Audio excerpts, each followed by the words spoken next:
இயேசுவில் பிரியமான சகோதர சகோதரிகளே, ஆரோக்கியனுடைய அன்பு பிள்ளைகளே, அனைவரும் சேர்ந்து சொல்வோம். இயேசுவுக்கே புகழ், இயேசுவுக்கே புகழ், இயேசுவுக்கே மகிமை, இயேசுவுக்கே மகிமை, இயேசுவுக்கே நன்றி, இயேசுவுக்கே நன்றி. மரியே வாழ்க, மரியே வாழ்க. தவக்காலத்தினுடைய 5வது ஞாயிறு. தவக்காலத்திலே பயணம் செய்து கொண்டிருக்கின்றோம். இன்று காலையில் ஒருவரிடம் பேசி கொண்டிருந்த பொழுது, தவக்காலத்தில் பயணம் செய்து கொண்டிருக்கின்றோம், இது எத்தனையாவது நாள் என்று தெரியுமா என்று கேட்டேன். அவர் சொன்னார், எத்தனையாவது நாளாக இருந்தால் எங்களுக்கு என்னப்பா, அது சீக்கிரம் குருத்தி ஞாயிறையும் உயிர்ப்பையும் வர சொல்லுங்கள், வீட்டில் கவுச்சி ஆண்டி ரொம்ப நாளாவது ஃபாதர் அப்படின்னாரு. எத்தனையாவது நாளில் பயணம் செஞ்சுக்கிட்டு இருக்கோம்? எத்தனையாவது நாள்? ஒரு க்ளூ கொடுக்கட்டுமா? இயேசு எத்தனையாவது வயதில் இறந்தார்? 33. 33வது நாளில் நாம் தவக்காலத்தில் பயணம் செய்து கொண்டிருக்கின்றோம். எனவே இந்த மறையுரை ஒரு சிறிய தியான சிந்தனையாக எடுத்துக்கொள்ளுங்கள், அதை நாம் தியானிப்போம். தவக்காலத்திலே மையமாக நாம் 3 தூண்களை சொல்கின்றோம்.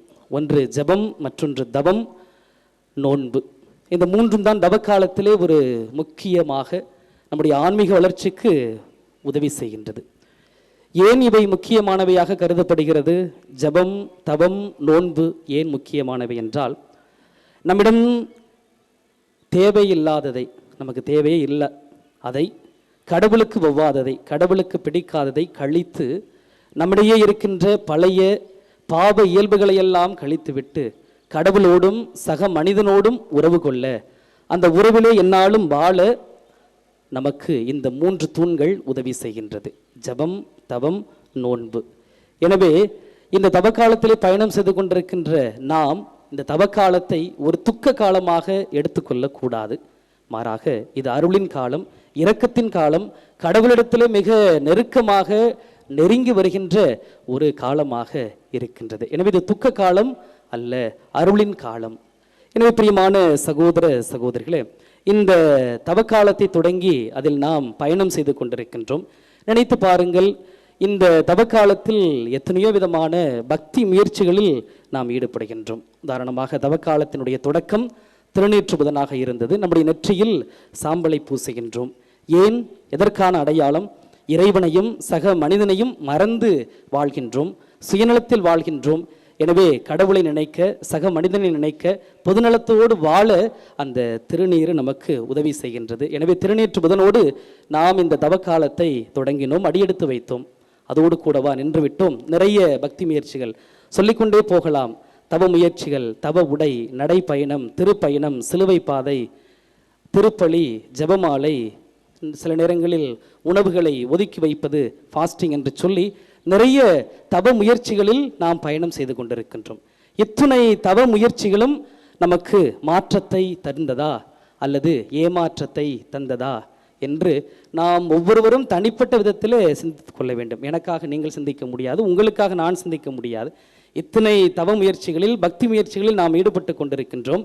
இந்த பக்தி முயற்சிகள் எல்லாம் நம்முடைய வாழ்விலே 33வது நாள் பயணம் செய்து கொண்டிருக்கின்றோம். ஏதாவது ஒரு மாற்றத்தை கொடுத்ததா அல்லது ஏமாற்றத்தை கொடுத்ததா என்று நாம் சிந்திக்க வேண்டும். இந்த பக்தி முயற்சிகள் எல்லாம் ஏதாவது ஒரு மாற்றத்தை நம்மிடத்தில் கொண்டு வரதான் திருச்சபை இவ்வளவு பக்தி முயற்சிகளை இத்தனை நாட்களை நமக்கு கொடுக்கின்றது. ஒரு பங்கில் இருந்த பொழுது ஒரு ஞாயிற்றுக்கிழமை தியானம் கொடுக்க சென்றிருந்தேன். அப்பொழுது சிலுவை பாதை அந்த மக்களை நடத்தி கொண்டிருந்தார்கள். அப்பொழுது இந்த பேஷன் ஆஃப் கிரைஸ்ட், கடவுளுடைய அந்த பாடுகளை பற்றிய ஒரு படம் இருக்கிறது. நாம் கூட வெள்ளிக்கிழமை இந்த புனித பாதையில் பயணம் செய்கின்ற பொழுது அந்த வீடியோவெல்லாம் பார்த்துட்டு வருவோம். அப்பொழுது அந்த இயேசுவை கசையால் அடிப்பது, அந்த முதுகளெல்லாம் ஒரு கம்பி மாரி போட்டு இழுப்பாங்க, அதெல்லாம் அந்த வீடியோவாக வந்து கொண்டிருந்தது. நானும் அந்த சேவை பாதையில் நடந்து வந்து கொண்டிருந்தேன். அப்பொழுது எனக்கு அருகிலிருந்து ஒரு சத்தம் வந்தது, இப்படின்னு வந்துச்சு.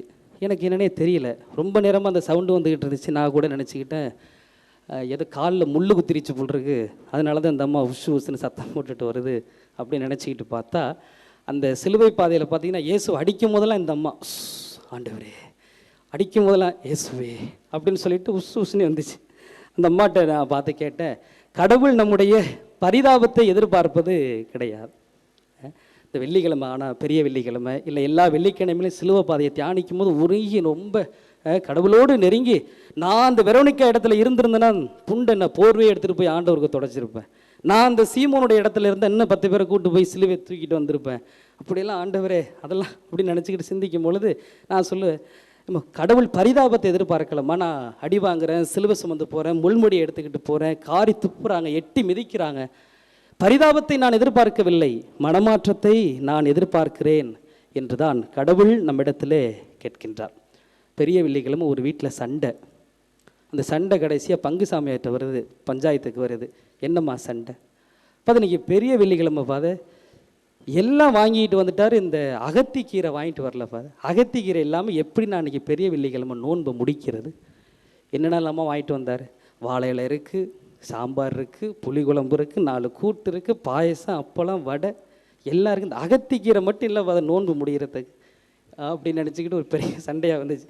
அவர் சாமியார் ஒன்றும் சொல்ல முடியல, இன்றைக்கி பெரிய வெள்ளிக்கிழமை நான் நோன்பு இருக்கிறமோ, அதுவும் மௌன விரதம் இருக்கிறேன், அதனால் நாளைக்கு கொண்டு வாங்க பஞ்சாயத்தை அப்படின்னு சொல்லிட்டு அவர் அனுப்பி வச்சுட்டார். பிரியமான சகோதர சகோதரிகளே, நம்முடைய பக்தி முயற்சிகள் எதை நோக்கி சென்று கொண்டிருக்கின்றன என்று சிந்திக்க வேண்டும். அதற்காகத்தான் இன்றைய 2வது வாசகம் மிக அருமையாக ரோமையருக்கு எழுதிய புத்தகத்திலே நாம் வாசிக்கின்றோம்.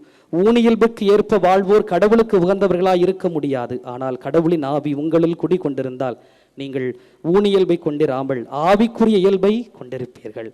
இந்த ஊனியல்பு நாம் மேற்கொள்கின்ற இந்த தவக்கால பக்தி முயற்சிகள் எல்லாம் இந்த ஊனியல்பின் அடிமைத்தனத்திலிருந்து விடுவிக்க உதவி செய்ய வேண்டும். பெர்ஜில் ஒரு பழைய கிரேக்க ரோமை நாடு. அந்த ஆட்சியாளர் மிகப்பெரிய ஒரு கொடுமைக்காரன், சித்திரவதைக்காரன்.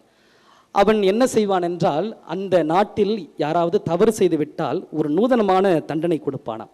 என்ன தண்டனை என்றால், அந்த குற்றம் செய்தவனை அழைத்து கொண்டு வந்து ஒரு பிணத்தை நோண்டி எடுத்து அந்த பிணத்தை அவனோடு சேர்த்து கட்டி விடுவானாம்.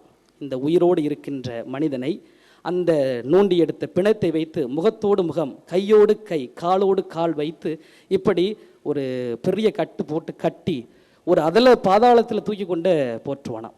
குற்றம் செய்தவர்களுக்கான தண்டனை. அந்த நாற்றம் எடுக்கும், கொஞ்ச நாள் கழித்து புழுவெல்லாம் மேலே வரும், தண்ணி இருக்காது, சாப்பாடு இருக்காது. ஆக அந்த அதில் பாதாளத்தில் அவனை தூக்கி போட்ட பிறகு அவன் இந்த கொடுமைகளை எல்லாம் தாங்கி கொண்டு உயிரோட இருப்பான்னு நினைக்கிறீங்க? இல்லை, இறந்து போய்விடுவான். அவ்வளவு பெரிய ஒரு கொடூரமான தண்டனையை அவன் கொடுப்பான். பிரியமான சகோதர சகோதரிகளை, இந்த அருவருப்பான இந்த துர்நாற்றம் மிகுந்த ஒரு வாழ்க்கையை தான் நாமும் அந்த எவ்வாறு செத்த பிணத்தோடு அந்த மனிதனை கட்டி வைத்தார்களோ, நாமும் நம்முடைய பழைய பாவ இயல்புகளோடு அந்த துர்நாற்றத்தோடு அருவருக்கத்தக்கதோடு நாமும் நம்முடைய பாவ இயல்போடு சேர்த்து இறுக்கி கட்டி கொண்டு தான் இருக்கின்றோம். நாம் அதை ரசிப்போமா? அந்த செத்த பிணத்தோடு இருப்பதற்கு நாம் ரசிப்போமா? அந்த துர்நாற்றத்தோடு வாழ்வதற்கு நாம் விரும்புவோமா? கண்டிப்பாக விரும்ப மாட்டோம். அதே போலத்தான் நாம் இந்த பாவ பழைய இயல்புகளோடு கட்டப்பட்டு இருக்கின்றோம். குறிப்பாக சொல்ல வேண்டும் என்றால் நம்முடைய ஊன இயல்புகளோடு கட்டப்பட்டு இருக்கின்றோம். எனவே இந்த தவக்கால 5வது வாரம் நமக்கு சொல்கின்ற செய்தி என்னவென்றால், இறப்பிற்கு இறந்து புது மனிதனாக உயிர் தெழுந்து வா என்றுதான் சொல்கிறார். இன்றைய முதல் வாசகம், 2ஆம் வாசகம், 3ஆம் வாசகம் அனைத்துமே எசேக்கியேல் உலர்ந்த எலும்புகளுக்கு நற்செய்தி தெரிவிக்கிறார். 2ஆம் வாசகத்திலே பவுலடியார் கிறிஸ்தவர்கள் உயிர் பெற்றெழுவார்கள் என்று சொல்கிறார். நற்செய்தி வாசகத்திலே லாசர் இயேசு உயிர்க்கின்றார். எனவே நாமும் இந்த தவக்காலத்திலே பழைய பாவ இயல்புக்கு இறந்து புதிய வாழ்வுக்கு நாம் உயிர் பெற்று வாழ அழைக்கப்படுகின்றோம். அதற்காகத்தான் இத்தனை தவ முயற்சிகள், இத்தனை தவக்காலங்கள், இத்தனை விதமான ஆன்மீக முயற்சிகளை எல்லாம் நாம் செய்கின்றோம். எனவே நம்முடைய பழைய பாவ இயல்பிலிருந்து வெளியே வருவதற்கு முயற்சி செய்ய வேண்டும். இன்னொரு 2 வாரங்கள் தான் இருக்கின்றன. குருத்து ஞாயிறு, பிறகு உயிர்ப்பை நாம் கொண்டாடப் போகின்றோம். நம்முடைய பக்தி முயற்சிகள் மாற்றத்தை கொடுக்கிறதா, அல்லது வழக்கம் போல வருடம் போல ஏமாற்றத்தோடு நாம் செல்கின்றோமா என்று சிந்தித்து பார்க்க வேண்டும். பிரியமான சகோதர சகோதரிகளே, நாம் கிறிஸ்து பிறப்பு பெருவிழாவிற்கு முக்கியத்துவம் கொடுக்கின்றோம். ஆனால் அதைவிட தொடக்க கால திருச்சபையில் நாம் கொண்டாடிய ஒரு பெருவிழா என்றால் அது ஈஸ்டர் பெருவிழா தான்.